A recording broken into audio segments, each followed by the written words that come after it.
In 2024, as fierce flames swept through the beautiful region of Tuscany in Italy, no one could have predicted that from the ashes of disaster, a miraculous story would emerge. Luca, a humble farmer, along with his loyal dog Bruno and a herd of wild boars, together forged the legend of the River of Fire, where humans and nature, in their moment of life and death, discovered strength through unspoken cooperation. From one fateful night, their journey spanned months and years, bringing hope, change, and an everlasting legacy under the Tuscan sky. This is a story of faith, resilience, and the unbreakable bond that transcends all boundaries between humans and the wild. Chapter 1: The Blazing Fire. On a late October afternoon in 2024, the region of Tuscany, Italy, was engulfed in an unusual, parching heat. The once golden olive fields and lush pine forests had turned into withered branches after months without rain. Luca Rossi, a 30-year-old farmer living in a small farmhouse in the valley with his sheepdog, Bruno, was fixing a fence when he caught a faint scent of smoke in the air.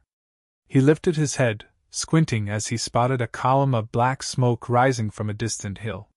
"Fire!" Luca muttered, his heart pounding. He rushed into the house, grabbed his old phone, and immediately called the local fire department. "There's a fire on the western hill! Hurry, it's spreading fast!" His voice was urgent, but the person on the other end warned him that the road up the hill was too narrow, and it would take at least 30 minutes for the fire trucks to arrive. Bruno, his shaggy brown dog, began barking furiously, circling around Luca as if urging him to act. Luca looked at the blazing flames slithering down the valley, threatening to consume his farm and the town of San Miniato below. He couldn't just stand and wait. Sprinting to the barn, he grabbed buckets, shovels, and anything that could help fight the fire. But as he stood before the vast field, he realized how powerless he was against the raging inferno. Chapter 2: Bruno's Idea. The Mediterranean wind howled through the valley, carrying the crackling sounds of trees consumed by fire. Sweat dripped from Luca's forehead as he desperately tossed buckets of well water onto the small flames creeping near the fence. But the fire only seemed to mock his efforts, continuing its relentless advance. Just as despair began to set in, Bruno suddenly bolted toward the small river that flowed through the corner of the farm, a few hundred meters away. "Bruno, come back!" Luca shouted after him, but the dog didn't listen. Instead, Bruno leaped into the cool water, clamped his jaws around a large branch, and dragged it back toward Luca. His eyes shone with determination, as if trying to convey something. Luca paused, looking at Bruno, then at the river. A spark of an idea flickered in his mind. Water. If I can divert the river, I might be able to stop the fire. Without hesitation, he grabbed a shovel and began digging a narrow trench from the riverbank toward the field. The ground was dry and stubborn, each strike of the shovel sending jolts of exhaustion through his arms. But he refused to give up. Bruno barked nonstop, as if cheering him on. Just then, a strange noise echoed from the nearby forest, the pounding of hooves and frantic squeals. A herd of wild boars, about 10 of them, burst through the bushes, their fur darkened with soot, their eyes wide with terror. The fire had cornered them, leaving them with nowhere to run. Luca froze for a moment, but instead of fear, an idea struck him. He shouted, "Come here! Help me dig!" Though he knew they couldn't understand him, he waved his arms toward the trench. Amazingly, the lead boar, a massive male with sharp tusks, seemed to grasp Luca's intent. With a determined snort, it began digging at the earth with its hooves and snout. Within moments, the rest of the herd followed suit, furiously clawing at the dry soil alongside Luca. Chapter 3: The Shared Battle. The trench slowly took shape through the combined efforts of Luca, Bruno, and the wild boars. Water from the river began to flow through it, slowly but steadily, forming a natural barrier against the advancing flames. Luca kept digging, shouting encouragement. "Great job! Keep going!" Bruno dashed back and forth, barking loudly like a commander, making sure the boars stayed on task. By the time the firefighters finally arrived, accompanied by a few townspeople from San Miniato, they were met with an unbelievable sight. A man, a dog, and a herd of wild boars battling the fire together. "How did you do this, Luca?" Mario, the fire chief, gasped in amazement. Luca, exhausted but triumphant, simply smiled and said, "I have good friends." The villagers rushed in with buckets and wet blankets, helping to extinguish the remaining flames. Thanks to the water-filled trench, the fire was prevented from spreading to the valley. After hours of relentless effort, the last of the flames was finally subdued. As the first light of dawn broke over the horizon, smoke still lingered in the air, but the town was safe.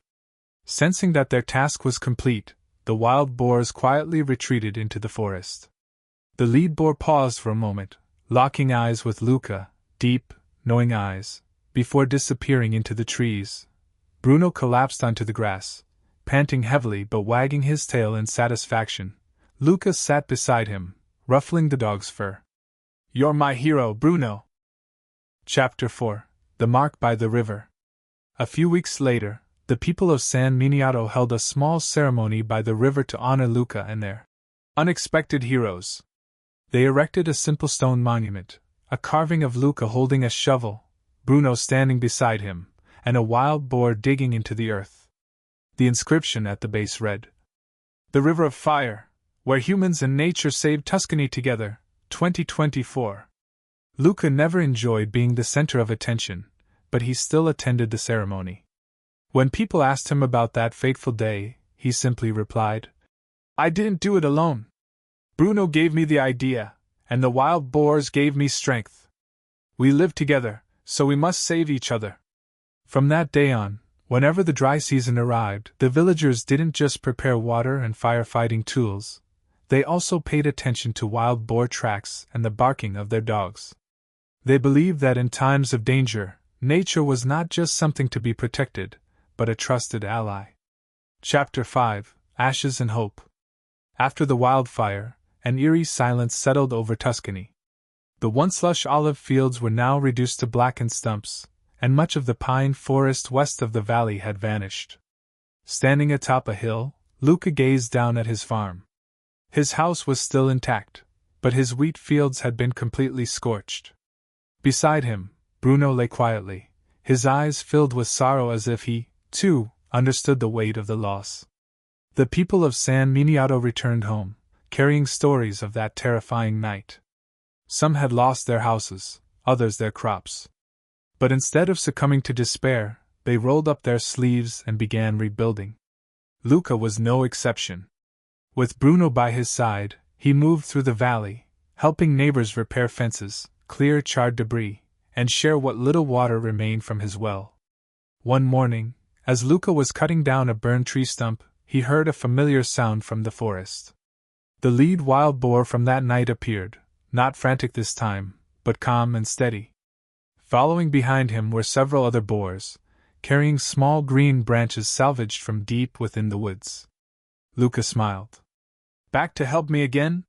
He wasn't sure if they understood, but their presence felt like a quiet reassurance amid the devastation. News of the wildfire and the extraordinary alliance between Luca, Bruno, and the wild boars spread far and wide. Journalists from Florence arrived to interview him, and environmental organizations sent aid. A team of forest specialists came to assess the damage and made a surprising discovery. The trench Luca had dug had not only saved the town but had also preserved a patch of moist soil, an area where new life could take root more quickly. From the ashes, hope began to rise. Chapter 6: A New Alliance. As time passed, the winter of 2024 arrived in Tuscany, bringing the first rains after months of drought. Raindrops seeped into the trench, nourishing the tiny green shoots that had begun to sprout from the scorched earth. Luca received support from local authorities to replant wheat and olive trees, but he had a bigger vision. He wanted to transform the valley into a place where humans and animals could coexist, not just in times of crisis, but in everyday life. He began holding meetings with the villagers, proposing the construction of small forest paths to allow easier access in case of future wildfires. He also suggested leaving a portion of land near the river as a natural reserve for the wild boars and other wildlife, rather than cultivating every inch as they had before. "They saved us," Luca said in one meeting. So we should give them a place to live too. At first, his idea sparked debate. Some villagers worried that the wild boars would damage their crops. But Luca patiently explained, if we respect them, they won't harm us. Just look at what happened. In the end, the villagers agreed to give it a try. They called it the River Alliance, a commitment between humans and nature. Bruno became the symbol of this alliance. More than just a farm guardian, he led local children on adventures through the forest, teaching them to recognize wild boar tracks and listen to the calls of birds. One day, Luca spotted the lead boar standing at a distance, watching him in silence, like an old friend paying a visit. Chapter 7: A Legacy Under the Moonlight. By the summer of 2025, the valley of San Miniato had transformed. New olive trees had begun to sprout, Luca's wheat fields were green once more, and the natural reserve by the river had become a sanctuary, not only for the wild boars but also for rabbits, deer, and countless birds. The trench, now reinforced with stone, had become an integral part of the fire prevention system that the villagers proudly maintained. On the night of the full moon, the villagers gathered to commemorate 1 year since the wildfire. Lanterns lined the trench, casting a warm glow as they sang traditional Tuscan songs and retold the story of Luca, Bruno, and the wild boars. The statue by the river was adorned with fresh flowers, and children had drawn pictures of the animal firefighting team to hang in the community hall. Luca stood quietly by the river, Bruno sitting at his feet. He watched the moonlight shimmer on the water, remembering the moment of despair when the flames had closed in. Do you think we did it, Bruno? He whispered. The dog wagged his tail and looked up at him, as if to say yes. Just then, a rustling sound came from the forest. The lead wild boar appeared once again, standing on the hillside gazing down at them. It did not approach, only lingered for a moment before turning back into the shadows of the trees. Luca smiled, feeling an unspoken connection. He knew that, despite their different languages, humans and animals had forged something lasting together, a legacy of trust, cooperation, and the unyielding strength of survival. From that moment on, when people spoke of Tuscany, they didn't just mention wine and olives. They told the tale of the River of Fire, where humans and nature had overcome darkness together to find the light. Chapter 8: The Summer of Trials. The summer of 2026 arrived in Tuscany with another brutal heatwave. Temperatures soared to 40 degrees Celsius, and the sparse winter rains had not been enough to keep the San Miniato Valley lush. Luca, now an unofficial leader in the community, watched with concern as the fields dried up and the river's water levels dwindled. The trench that he and the wild boars had dug 2 years earlier still functioned, but its water flow had significantly decreased. One afternoon, while Luca and Bruno were inspecting the irrigation system, an unusual cry echoed from the nature reserve by the river. He ran over and found a young wild boar trapped in a tangle of dry brambles, squealing in fear. Carefully, he freed the little creature, recognizing it as a descendant of the very herd that had once helped him. "You're struggling too, aren't you?" he murmured, gently patting its head before watching it scurry back into the forest. But the trouble didn't end there. The next day, a small fire broke out near the nature reserve, sparked by an ember from a villager's outdoor cooking fire. It wasn't as large as the wildfire of 2024, but it was enough to raise the alarm. Luca immediately gathered the villagers, called the fire brigade, and led them to the trench to pump water. This time, he wasn't surprised when the wild boars appeared once again, led by the same familiar alpha male. Instead of digging trenches as before, they pushed dry branches away, clearing a barrier to slow the fire's spread. Thanks to their preparation, and the unexpected help from their old allies, the fire was quickly extinguished. But as Luca stood amid the smoldering embers, he realized that nature was sending a warning: if the community didn't adapt to the increasingly harsh climate, their efforts would not be enough. Chapter 9: Seeds of the Future. After the small fire, Luca decided to take bigger action.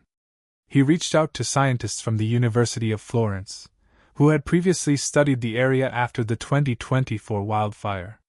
Together with them, he proposed a fire-resistant reforestation plan, combining drought-resistant native species such as oak and Mediterranean pine with open land areas to reduce the risk of fire spreading. "We cannot just wait," Luca said in a village meeting. "We must create a natural shield." The villagers agreed, but they needed resources.